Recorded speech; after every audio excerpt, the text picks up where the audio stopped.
morning, good afternoon, good evening. Wherever you are in the world, my name is Ingram Jones and I have with me, back from his fight with Dillian White, David the White Rhino Allen. Yes, Dave, how are we doing?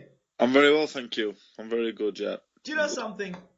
It brings a great smile to my face because, you know, people are, oh, Dave Allen, he was shit against Jason Gavin, he's shit, he's going to get stopped, And it's so good, not only that you did the 10 rounds, but you did it, and you didn't get yourself chinned, you didn't get sparked like a lot of people said you were going to get sparked. You've done well for yourself.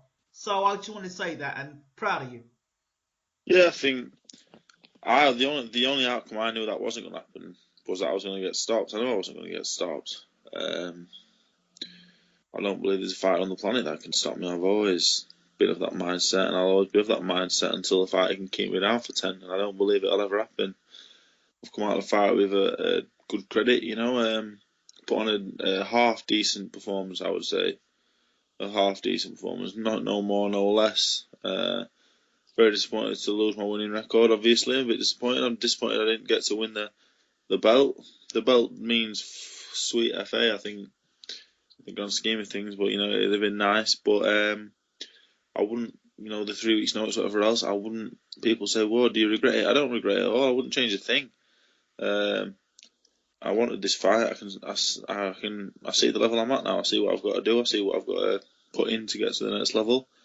It gives me a chance to slow down, progress correctly, learn, and also I got paid enough where I can do this full time now for the next couple of months without any worry, and really get a chance to have a good go at it now. So people said, was it about the money? It wasn't about the money in terms of being able to spend it on fancy things or do whatever, but it was about the money in terms of being able to set myself up for the next few months. Obviously, I went in there with everything of winning. Of course, went in there to win. But yeah, it was about the money a little bit because now I get to have a couple of months now, full time, no worries, no stress. So yeah, obviously I'm good about that I didn't win the fight, but I've come out of it with a lot of good things. So you'll have enough money to pay for the bed sit then? Yeah, that's the main thing. That's the main thing. So yeah, there's no stress, no worries over my head now, and the show must go on, and it carries on September the 3rd at Doncaster. Fantastic. Do you think if you'd won that fight against Dillian White, that may have set in an arrogant tone or maybe a tone of complacency, thinking, oh, well, I've only had 3 weeks' notice, so I've trained for 3 weeks and I beat Dillian White, so I can do it again. No, when Dillian weighed in at 17 stone 7 at the weigh-in, I kind of looked at the scales saying 17.7. I looked across at him in good shape. I thought, fuck. I'm an honest man. A lot of people might not say this, but I thought, fuck's sake. I knew I'm a naturally very fit man anyway. I did 10 rounds. In the last 2 rounds, there was only one man starting to slow down and one man starting to turn the pace up a little bit, and I ended the fight fresh as a daisy. But I knew he was fit. I've never seen Dillian as fit as that. I've never seen him as good a shape like that. I've never seen him throw punches like that before, and combinations of 5 and 6 and I work was and work. shocked. I was thinking, right, first 6 rounds, I thought Dillian will come out and he's throwing the bombs away. I said, if Dave can soak this up and take it, then I expect Dave to come on strong the last 4 rounds and possibly stop Dillian.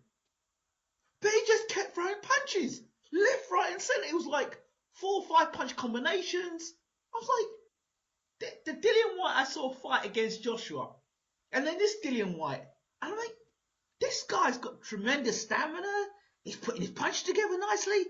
He's not slowing up. I'm like, wow, tremendous fitness. And I'm thinking, well, how long did he have to prepare for this fight to fight you? I'm thinking, well, he had the Baccarin fight, so he had some element of fitness, and now he's coming to this fight off the back of that. So, but the combinations were well. I'm thinking to myself, yeah, he put them punches together very well, very nicely.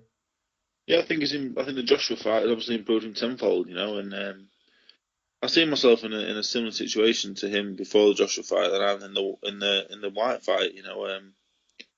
Both big underdogs, both come out of it with a lot of credit,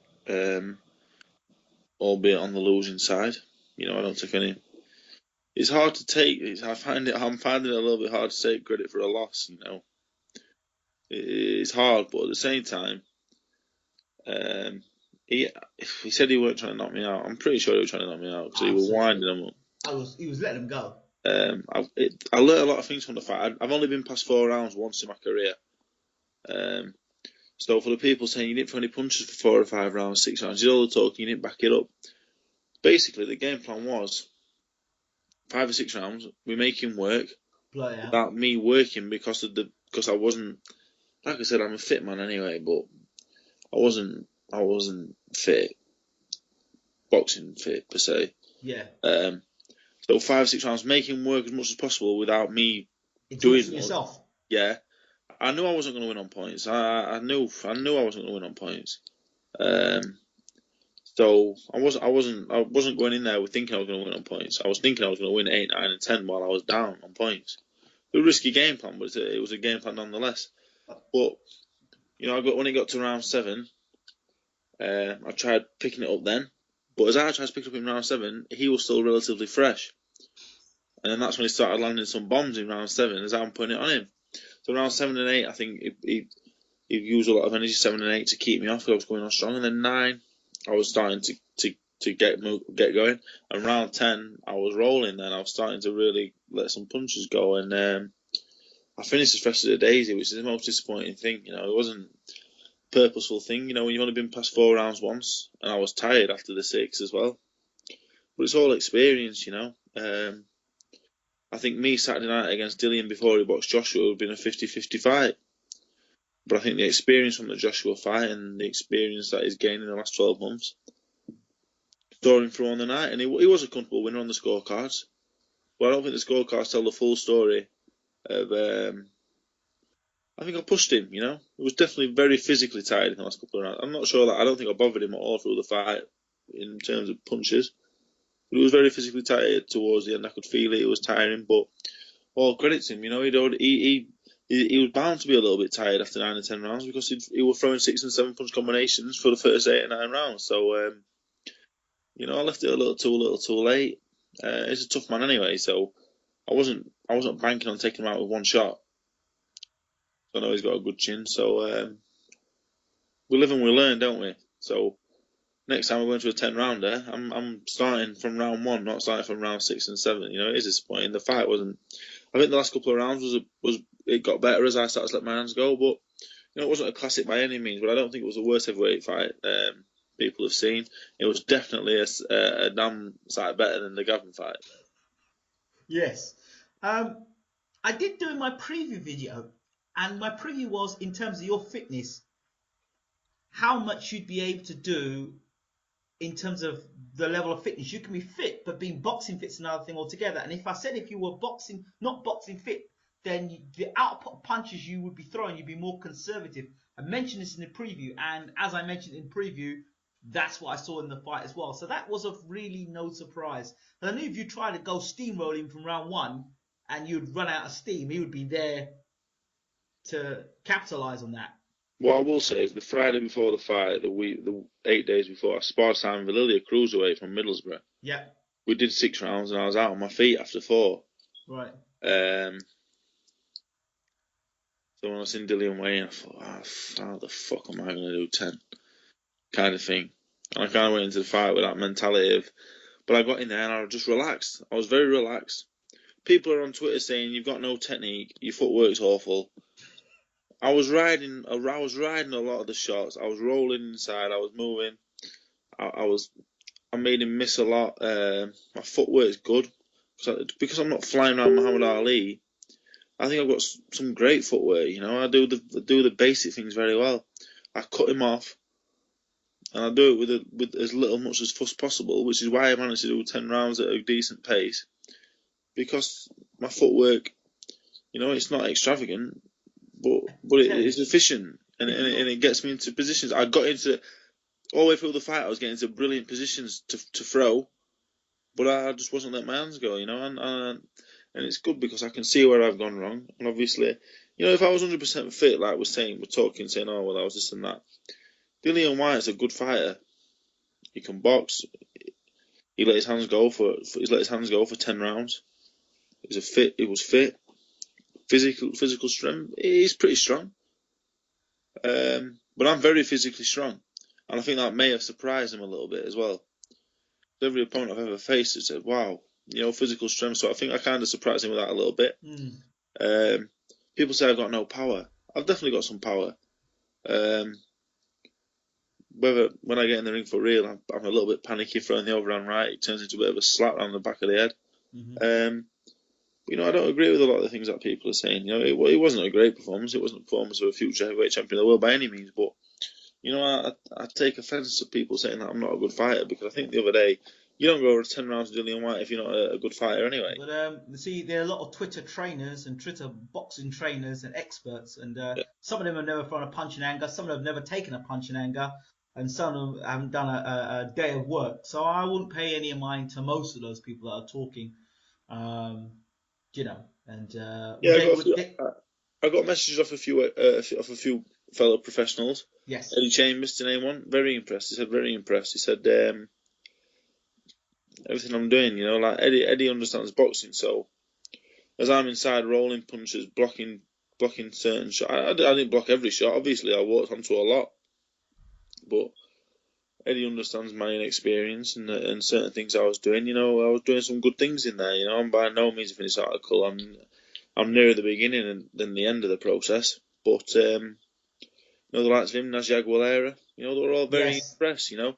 Dillian, for what he is a very good fighter. I don't believe he's world class yet. I think he's still a little bit inexperienced. He can punch a little bit. I think he's just good at everything. He's got an all round good game. So he has to be a good fighter to beat him, and that's been shown already. Only Joshua's beat him. So yeah, So it's good. in terms of the thing for me is when you got inside, it was actually you letting your hands go. I was like, Yeah. okay, now you're inside, let your hands go, throw 4 or 5 punches. Let's, you know, throw 4 or 5 punches. Let me see you put a combination together. Yeah. And then there was that right hand that was going over the top all the time. This is the biggest problem I'm having. My fitness, like we said, my fitness turned out to be all right because of the relaxation. Obviously not because of the not the highest work rate which we planned. I thought Dillian was going to come out and throw bombs. He didn't. He threw poking punches, nice and sharp, scoring punches. So he didn't gas because he didn't swing. He had his game plan and he stuck to it and it worked. So yeah, the fitness wasn't the issue. My technique's not the issue. My technique's sound. My But technique is sound. The issue is the sparring partner mentality that okay, I've picked up. there's two things that I'm baffled with you. The Yeah. first thing I'm baffled with you is that you knew your fitness wasn't the greatest. Why were you standing up during the rounds? Why didn't you sit down and take a break and take some extra oxygen in? So I believe the stool that I was in the corner was very small. I Ah, wasn't about to sit down on it, and it'd have been a massive challenge to get back up every round. okay. I didn't want to sit. I think Dillian had a big stool where like a George Foreman-esque kind of stool it looked like, Yeah. and I didn't want to sit on a stool 2 foot high to have to get back up after every round. I feel like it would have took more out than the Ah, standing. So I chose to stand. Yeah. that makes sense. Because people are thinking, what's this boy doing? He should be he should be taking a seat between the rounds, getting a break in, and Yeah. okay, so that answers that question. Yeah. Um, After the fight, he didn't want to shake your hand. What was all that about? I'm not sure. When the final bell had rung, I know I'd lost the fight. I thought maybe 98-92, 8 rounds to 2. I thought I maybe nicked the last 2 rounds, won the last 2 rounds. Okay. Maybe a share of one in the first 8, maybe 98-92, 98-93, I Okay. believe. Okay. I got well beat. I did lose the fight comfortably. There's no arguments about that. So I don't know. It wasn't. I don't think it was a case that I wasn't sure about the winner, the result. Yeah. I don't know what it was. I don't know. I seen him afterwards, and everything was fine. We shook hands. Everything was good. So I don't know if he's playing up to the character that he's got going or what. I don't know, but everything ends on a good note. So So on the positives, moving forward, next yeah, fight is in September. What I've heard. yeah. September the 3rd at Doncaster Dome is just a 6 round, I believe, 4 or 6, whatever it is, 4 or 6. We're looking just to get a durable opponent Yeah. with a winning record is a key thing now. someone who's durable, but still has a little bit of ambition about him. Because if not, I might as well spar, or I might as well hit a heavy bag. Well, how would you go with a guy like sort of like the Fred Cassie sort of mold? Would that be something you in the future something you'd look at? Yeah, I think I'm a little bit off fighting them kind of fighters. Okay. I think Dillian is above British level, but he's not quite world level. Sam Sexton? Tom Sexton, well, I can tell you what the plan is. The plan is obviously the 4 or 6 rounder, Yes. an 8 rounder, Yeah. but because it's an 8 rounder, I think we can get it for a challenge belt. It means very little, but it's a belt, and it brings a little bit of intrigue. It helps you sell a little bit more tickets. It's a Yeah. nice, you win it, and it's 8 rounds in the bank against someone who's got to be a half decent opponent. And then looking at the area title, What happened to the English Championship of the World? yeah, this is what I'm saying. We're back to the drawing board, looking at getting 3 fights in quick succession: a 4 and 6 rounder, an 8 round little title fight, then an area title over 10 rounds. Looking to do that all before the end of the year, all before the end of November. So 3 fights in the next 4 months. We're looking at, That's fantastic. if all they go the distance, we're looking at 24 rounds of competitive boxing because there will be 3 good opponents. Essentially, there's Richard Towers, Cash Ali, Dave Howe, just to name 3 possible opponents for the area title at the end of the year. And I've got a 6 and 8 rounder before then against. There will be 2 good opponents. There will be no bums or whatever people call them. I don't like that term, but there'll be no bums or journeymen. Hopefully, obviously, I'm saying this now. Boxing works out how it works out. It's how many tickets I sell, whatever else. But and then after that, we're looking at next year. Hopefully, get back on Sky again. Hopefully, there's a show Leeds, Sheffield area. I can get back on, do a 10 rounder against maybe not a Fred Cassie. I think he's a good fighter, Fred Cassie. I think he'll be very good fighter to be near in world level. Okay. So another 10 rounder against I don't know, against the likes of like a French champion, an Italian champion, someone like that. Like the Orieng that I boxed. I think to box someone like him again in 6 or 7 months' time, see where I progressed. But he was a very tough man. Maybe another 10 rounds, and then after Tom that, I'm looking at the English and the British titles at this time next year, around this time next year. Maybe British champion this time next year. Tom Little and Akinlade are fighting, so weren't Yeah. your name in the mix of that as well? No, the 6 rounder is just to get back out Yeah. after the white. I want to get a win back on the record, get back in the swing of winning. Yeah. First and foremost, and hopefully it'd be a bonus to get 6 rounds in. I believe. I've done all my swinging and knocking out now. It's about boxing and about learning. So it's about getting a good opponent, someone I can learn off. But at the same time, obviously, it's not going to be someone who's going to beat me, because obviously this is boxing. I'm not. If I fought people like Dillian White every couple of months, my career wouldn't last very long because I took a few knocks the other day. And then the 8 rounder and the area title fight, they'll be competitive fights. They'll be good fights. You've got to be in them to improve. Yeah. And then next year, like I said, we're looking at the likes of the French champion Orieng again. Not maybe him, but someone of that level. Yeah. And then looking at Sam Sexton, the winner of Akinlade Little, if they've progressed onto near British level. Then I'm looking at them kind of fights, I think at this moment in time, I think a lot of British heavyweights, Dillian White would stop. I think he would stop a majority of heavyweights that are rated below him. I don't think many of them would manage to go the distance with him. So I've got all the tools in terms of physical capabilities. I'm as strong as any other heavyweight in Britain. I'm possibly physically the strongest heavyweight in Britain, I believe. I think I'm possibly got the best chin in the British heavyweight division.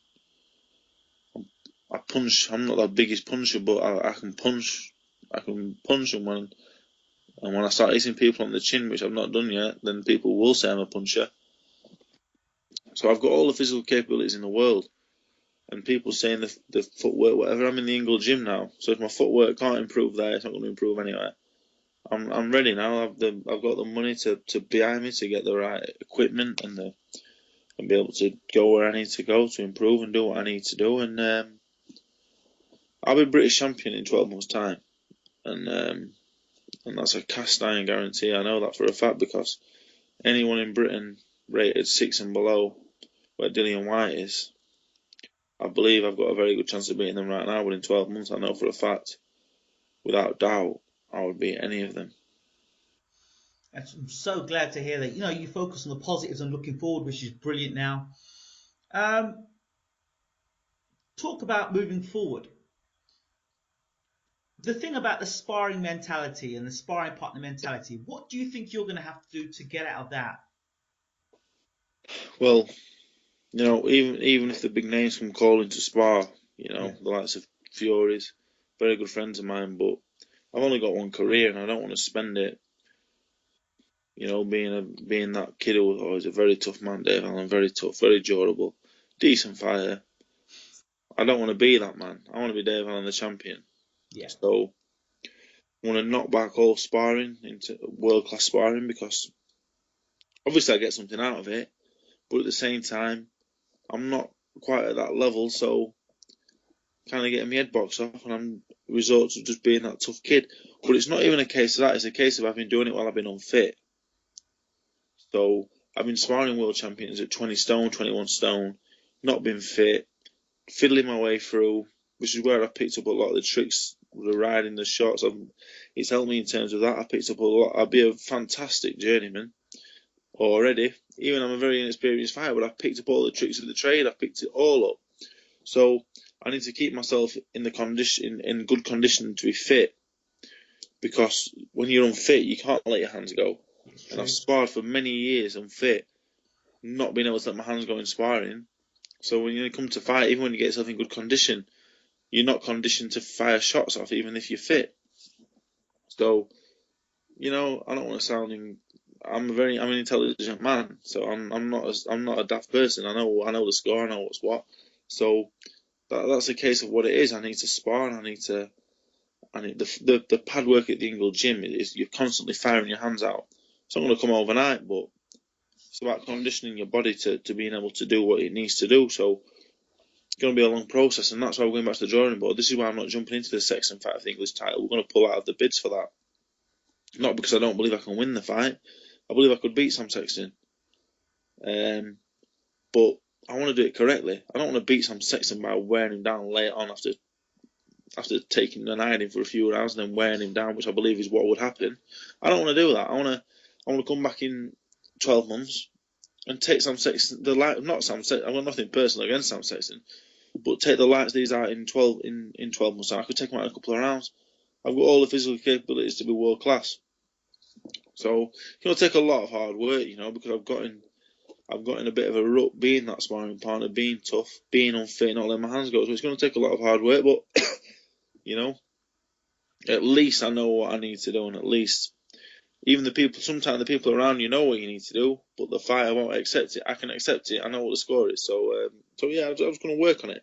Would you say that being if you were more professional in the way that you moving forward, more professional in the sense that okay, I'm not going to use as a sparring partner, Yeah, um, and I'm going to ensure that my career doesn't go down the journeyman road, journeyman route, because that could easily happen now for you. yeah, Oh, he's a tough kid, he's durable. Fight Dave Allen. Dave, we got a fight for you in 3 weeks. Can you come on our show? yeah. How do you now say, look, that's not for me? How do you do that? I think I'm very lucky in the fact that I've got a lot more ability than a journeyman. Anyway, I wouldn't be a journeyman. I'd be a gatekeeper. Hmm. I'd be a domestic level gatekeeper, like a Michael Sprott. But I'm 24 years old. I'm not. Exactly. So, and I find that people think that as a compliment, because at 24 with 10 amateur fights and 11 professional fights, that they think I'm good enough to be a gatekeeper kind of fighter. You've got to be a very good, near complete fighter to be that kind of fighter. But I wouldn't be that kind of fighter because I've got the attributes to be a world class fighter, the physical ones. Um, People say I'm a small heavyweight. I'm as physically strong as any other heavyweight on the planet. So I'm going to be a journeyman because I've got a lot of good things going for me. Sky and Matchroom like me. Exactly. They like to work with me. Um, I've developed a rather good following. The ticket sales are slowly but surely increasing every time. Like you said, yeah, the following it's come because I'm thinking I'm a bit of a character. I've got Exactly. something different. I think I bring something different to the table, which is why Sky and Matchroom have worked with me. Me and White should have been a nothing fight, and I believe I made it into a must-see fight on a very good show. So, I will do that again at some point next year. But I could go on a matching show maybe later this year, but I wouldn't. I promise the world and deliver nothing again. And I don't want to do that, because as a fan, I don't want that. I don't want someone promising the world and not giving me it. So, and that's not for any fault of my own. I try and give it, but it's not been there. So, yeah, I'm going to keep off these big shows for the rest of the year and hopefully be back on next year. I won't be no journeyman, no gatekeeper. I've got a lot of ambition. Good. I'm glad to hear those things. And Steffi Ball, after the fight, did he learn anything new about Dave Allen? No, because like I said, I'd only gone past 4 rounds once. Mm-hmm. So I think to a lot of people on Twitter, there's something from the Gavin fight. They thought I just couldn't fight. But it seems like I've gained a lot more respect from the White fight. I've told everyone for a long time that I was as tough As they come. and as gritty as they came. And I was never in any danger in the fight. I was never got with one good shot on the top of the head. The room, the arena was spinning. Couldn't really see out of one eye. But it was never an issue. It is what it is. He rocked Joshua, so This is another thing. is he a world-class puncher? If he is, then I've got a world-class chin, no doubt about it. He's very heavy-handed. He's not as sharp as some. So, I don't think he's got the real knockout power, but if he hits you on the chin, you're going to go to sleep, Well, there you go again. I get hit on the chin very rarely anyway because of little cute things that I do. So, yeah, that only real boxing people understand, like Eddie Chambers and certain people, Mm-hmm. So, yeah, I think when it comes down to it, the only things I've got to say about last Saturday, I proved a lot of things to myself. I can do the 10 rounds. I can take the big shots in the little gloves. And, if Dillian Whyte is world class, which I hope he turns out to be and does very well, then even though the scorecards were wide, I really don't believe I'm that far away from that level at all. Only you know how much you, in terms of the punishment and the power of Dillian Whyte, only you know how fit you were going into that fight, bottom line. Yeah. And you know that now, after that, look, if I had 12 weeks training and had a proper full camp, what potentially could I have produced? Does that come to your mind? Yeah, of course, it plays on your mind a little bit, but I don't think with 12 weeks training would I beat Dillian Whyte. I said I wouldn't talk about things like that, and I don't think I maybe would beat him anyway. I don't think it was the training that beat him. It was the inexperience that beat me. Mm-hmm. Like I said before, it'd be a 50 before he boxed Joshua. Yeah. Against me from Saturday night. That's a 50-50 fight. But with the fitness you would have had, the boxing fitness you would have had, you would have let your hands go more, right? Yeah, I think it would have been a closer fight. A closer fight. Well, okay. I just think me in 5 fights time against the Dillian from last Saturday, that's a 50-50 again. Him from before the Joshua fight against me on Saturday, 50-50. Yeah. I'm not taking away from Dillian. No. I'm just saying I've got a lot more levels to go through yet. Absolutely. I see myself as a potential world-class fighter, which I potentially see him. I don't think he's a world-class fighter just yet. There is something that James Ella Bashir we were talking to Bashir about it, and we were reviewing the fight, and I said to him, you know what? Dave Allen's got a world-class chin, and he's got a good work rate, and he's got good fitness. That will be key. You look at guys like Oliver McCall, who had a great chin, Ray Mercer, great chin. You call them the greatest boxers, but their toughness is what got them in positions to then be able to win world titles. Yeah. I do see myself getting to world level at some point in my career. Absolutely. Because at 24 years old, and with the experience that I've got, I'm a complete baby. There's not many. I don't think there's any other fighter in the world with 10 amateur and 10 professional fights would last the distance with a fighter like Dillian Whyte. Yeah. And do it coming on strong with the last couple of rounds starting to come on strong. It was a 12-round fight. The last 2 rounds would have been interesting.